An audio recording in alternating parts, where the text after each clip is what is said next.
Texas, 1979. Nelson Bunker Hunt and his brother William are sitting on oil money. More money than most people can picture, and they have decided the dollar is no longer a safe place to keep it. The 70s have made that fear easy to understand. Prices are jumping. Paper savings feel less solid every month. The brothers do not buy a little silver. They buy the metal itself, by the vault load. Bars, contracts for delivery, a huge share of the silver anyone can find. Their wager is straightforward. If enough people stop trusting dollars and start wanting silver, the price will rise. If the price rises, more people will want it. The Hunts will be holding the metal everyone wants next. For a while, the room rewards them. Silver climbs from $6 an ounce to $50. On paper, the brothers are up billions. A silver spoon in a kitchen drawer starts to look less like cutlery and more like a check someone forgot to cash. That is when the bet meets the rest of the world. Mines that were barely worth working become busy again. Scrap dealers offer cash for candlesticks, trays, old coins. Anything stamped silver. People who had no reason to sell at $6 suddenly have every reason to sell at $50. The Hunts are trying to make silver scarce while the price is paying everybody else to bring out more. The price breaks. The brothers lose more than $1 billion. Their mistake was not that they picked the wrong ticker or mistimed a trade. They tried to turn a metal with an elastic supply into a place where savings could sit still. The island chief on Yap understood the problem a century earlier. If the money gets valuable, someone will try to make more of it. This episode is about the one metal that proved unusually hard to do that to. Put copper in the Hunt's place, and the mechanism becomes easier to see. A billionaire decides copper will protect his fortune. He sends buyers into the market. The price rises before they have finished buying, and that rise looks like proof he was right. But the copper has not become rare. It has become profitable. A higher price calls labor, machines, fuel, and capital toward the ground. A mine that did not make sense last year makes sense now. A deposit that was too awkward to reach gets another look. The world's copper is not a fixed pile in a locked room. It is a very large amount of rock waiting for a high enough price. Eventually, the buyers who were holding copper as money need to buy other things. Some sell. The market does not return to the old price with the old amount of copper. It returns to a market with those savers' stockpiles and all the extra metal their enthusiasm paid the miners to produce. The late buyers are left holding the expensive part of the story.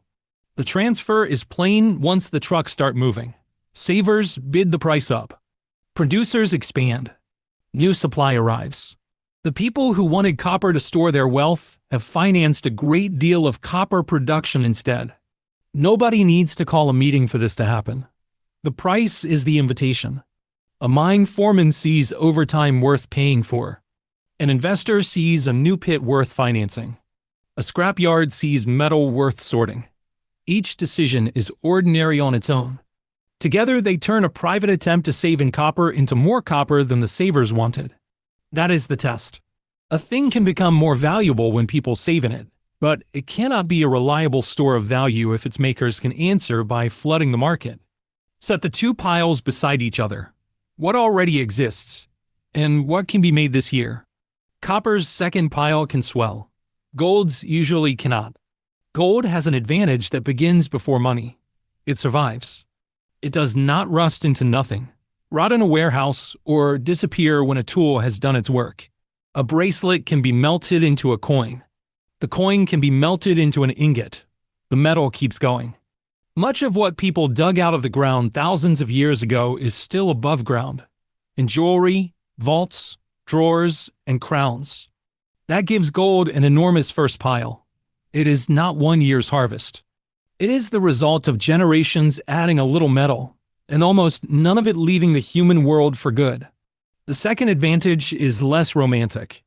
Gold cannot be manufactured out of cheaper materials. Alchemists spent centuries promising that they could do it. They never did. To make more gold, someone has to find ore, move rock, separate a very small amount of metal from it, and do it again as the easy deposits run out. The work does not end when the price rises. A richer vein may still be deep, distant, or expensive to process. A new mine may take years to plan and build. Gold can reward the people who dig for it without giving them a quick way to remake the whole monetary stock already sitting in other people's hands. For decades of reasonably good records, all the mines on Earth together have added only around 1.5% to the existing stock in a year. Even if a higher price somehow doubled the annual output, the old pile would grow by roughly 3%. The people holding it would notice very little change. Run the Hunt brothers bet one more time.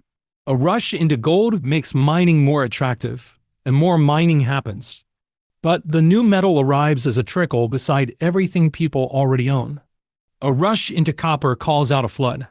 That physical difference, more than a slogan or a king's decree, is why gold kept winning the saving contest. Silver comes close, which is why it was money for so long. It is valuable enough to carry in a pocket where gold would be too much for a small purchase. But silver tarnishes, industry consumes it, and the world can add to its stock much faster. Once paper claims could handle small payments, silver lost the job that had protected it. The Hunts were betting that second place was close enough. The supply response said it was not. Rome gives the argument a human scene. Julius Caesar's aureus contains about 8 grams of gold.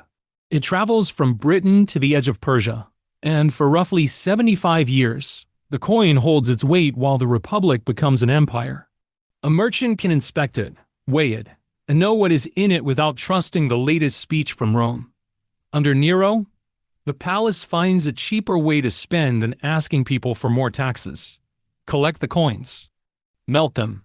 Put the emperor's face on new coins with a little less gold. Spend the difference. The first reduction looks small. 8 grams becomes 7.2. Later rulers take more. 6.5, then 5.5. The number stamped on the coin has not changed, but the metal inside it has. Bread and other goods do not multiply because the palace has made lighter coins, so prices rise. The rulers answer with price orders. A merchant who sells at the legal price can lose money on every loaf, so the merchant stops bringing bread to market. In the book's telling, city people who can no longer buy food move out to land where they can grow it. The Roman citizen becomes tied more closely to the local lord and the local harvest. Rome fell for many reasons, and historians still argue over them. Amos's claim is that the shrinking coin ran underneath the rest. A state that can quietly take value from its own money has found a way to spend before it has persuaded anyone to pay. In the East, Constantine's successors strike a different answer. The solidus contains 4.5 grams of gold. Generation after generation leaves the weight alone. A merchant in Constantinople does not have to guess whether the coin in her hand has been shaved since last season. The coin outlives the rulers who issued it. Traders call it the bezant and carry it beyond the empire. The Islamic dinar follows the same standard of weight. Long after Rome's western markets have broken apart, a familiar gold coin still lets strangers trade across language, border, and generation. Eventually, Constantinople's rulers begin the old trick too, and the slow weakening of the coin returns. But the long run matters. Gold does not make a city virtuous. It gives ordinary people a measuring stick that lasts long enough for savings, contracts, and trade to stretch beyond the next ruler. Florence picks up that measuring stick in 1252 with the florin. Workshops strike a small, consistent gold coin. Venice follows with its ducat. Within a few generations, more than 150 European cities and states are minting to the Florentine standard. A trader who has earned something valuable no longer has to turn it into land, livestock, or a favor owed by a lord before winter. He can save a coin whose weight will still mean something when he opens his hand again. Banks grow around that trust. So do workshops, routes, and cities. The book gives money a large role in the story of the Renaissance. The smaller, harder fact is enough for this moment. A standard coin let people who had never met plan farther ahead together. A Florentine merchant could leave home with a coin another city recognized, settle an account without hauling a chest of mixed metal, and keep the remainder for the next season. The standard did not remove risk from trade. It removed one needless question from every trade: whether the money itself had changed while it was out of sight. Gold wins the old contest because it is hard to destroy and hard to make. It is not a perfect everyday money. Pay someone across an ocean, and the payment can sink, be stolen, or take months to arrive. Buy bread with a gold coin, and the coin is too valuable. Let a king run the mint, and the same old temptation waits beside the die. For centuries, gold, silver, and copper divided the work among themselves. Gold carried large savings. Silver handled smaller purchases. Copper reached the market stall. Their relative values moved, rulers interfered, and every cross-border payment meant metal had to travel with guards. Then two inventions changed the physical problem without changing the metal underneath it. The telegraph let banks send a message before a ship could cross the sea. Railways linked the cities that had once been days apart. Paper receipts, bills, and checks could move while the gold stayed in a vault. That solved gold's problem with distance and small purchases. It also set up a new danger, because somebody now controlled the vault and the paper. Before that danger arrives, there is one astonishing moment to see. New York, 1889. A young reporter walks up a gangway with one small purse. She is about to go around the world. Every port will take her money.